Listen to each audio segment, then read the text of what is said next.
کیا آپ اپنی بکری کو اس بات کی اجازت دیں گے؟ تحریر عدنان خان کاکڑ۔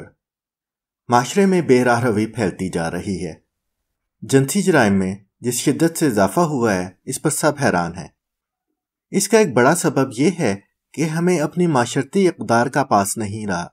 اب یہی دیکھیں کہ اکاڑا میں چند افراد نے ایک بکری کا گینگ ریپ کیا اور پھر اسے قتل کر دیا۔ اب لبرل تو یہ کہیں گے کہ اس کی ذمہ داری مجرموں پر عائد ہوتی ہے، لیکن آپ اپنے دل پر ہاتھ رکھ کر خود بتائیں کہ کیا بکری اس معاملے میں بے قصور تھی؟ بکری کے مالک نے پرچہ درج کروایا ہے کہ اس کی بکری گھر کے سامنے بندھی تھی کہ دن 11 بجے کے قریب 5 افراد اسے کھول کر ایک خالی احاطے میں لے گئے اور اسے گینگ ریپ کرنے کے علاوہ اس پر اس حد تک جسمانی تشدد کیا کہ وہ مر گئی۔ اب یہاں چند نکات اہم ہیں۔ پہلا یہ کہ بکری کے مالک نے بکری گھر کے سامنے کیوں باندھی تھی، حالانکہ اسے علم بھی تھا کہ آج کل حالات اچھے نہیں ہیں۔ اس پر غضب یہ کہ اس نے بکری کو کپڑے بھی نہیں پہنائے تھے۔ اب اس پر اوباشوں کی نیت خراب نہ ہوتی تو کیا ہوتا؟ یوں دعوت گناہ دی جائے تو شیطان بہکا ہی دیتا ہے۔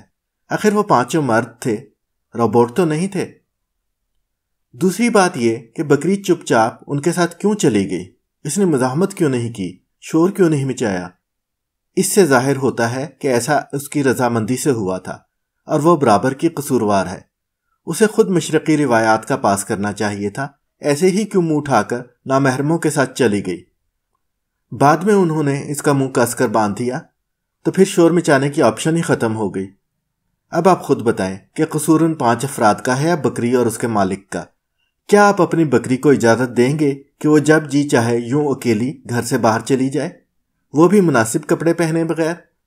یہ سب مغربی تہذیب کے دلدادہ لوگوں کی پھیلائی ہوئی گمراہی ہے، جس کے سبب بکریاں اور مرغیاں یوں بے حیا ہو کر سرے عام اریاں پھرتی ہیں، اور پھر جب ان کے ساتھ کچھ برا ہو جاتا ہے تو لبرل شول مچا دیتے ہیں اور ہمارے ملک کو بدنام کرتے ہیں۔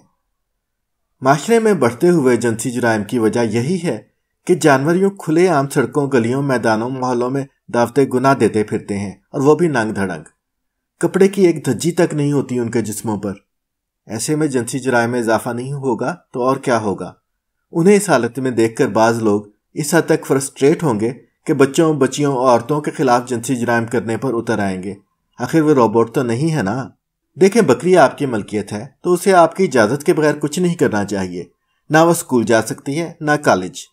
اس کے اکیلے گھر سے باہر نکلنے کا سوال ہی پیدا نہیں ہوتا۔ آپ اسے کھلی چھوٹ دے دیں، وہ طرح طرح کے فیشن کرنے لگے، اونچی آواز میں بول کر لوگوں کو اپنی طرف متوجہ کرنے لگے، تو پھر اس کی سلامتی کو خطرہ ہوگا ہی نہ۔ وہ عزت بھی لٹوائے گی اور قتل بھی ہوگی۔ ذمہ دار وہی ہے، وہ 5 افراد تو نہیں جو مجرم قرار پا رہے ہیں۔ وہ بیچارے تو عام سے انسان ہیں جنہیں کمزور بکری دکھائی دے تو انہیں شیطان بہکا دیتا ہے۔ اگر کوئی بکری اکیلی کسی جگہ سے گزر رہی ہو اور کوئی درندہ اسے نشانہ بنا دے تو غلطی درندے کی ہوگی یا بکری کی؟ بکری کو اور اس کے مالک کو علم ہونا چاہیے کہ یہاں جنگل کا قانون چلتا ہے، انسانی نہیں۔ جہاں قانون نافذ کرنے والے ادارے اس بات کو یقینی بنانے کے لیے قائم کیے گئے ہیں کہ کوئی طاقتور کسی کمزور پر ظلم نہ کرے، اور اگر کوئی ایسا کرے تو غلطی اس کی مانی جائے گی اور وہ جرم کی سزا پائے گا۔ اچھا، بات کرتے ہیں نور مقدم اور قرۃ العین بلوچ کے قتل کی۔ کیا کہا وہ بکریاں نہیں انسان تھی؟ دیکھیں، ہر کام کرنے کے لیے جیسے ہماری ملکیتی بکری کو ہماری اجازت درکار ہے، ویسے ہی ہمارے معاشرے میں عورتوں کا مقام ہے۔ کیا آپ کے مغرب زدہ فلسفے سے بہک کر ہم عورتوں کو بھی انسان تسلیم کر لیں؟ دیکھیں، مجرموں نے نور مقدم اور قرۃ العین بلوچ کا قتل ضرور کیا، لیکن ہم اکاڑے کی بکری کی بات کر رہے تھے۔ ساری غلطی اس بکری کی تھی، مجرم تو مقصوم و مجبور تھے۔ ان کی بات مت کریں، آئیں بکری اور اس کے مالک پر لعن طعن کرتے ہیں۔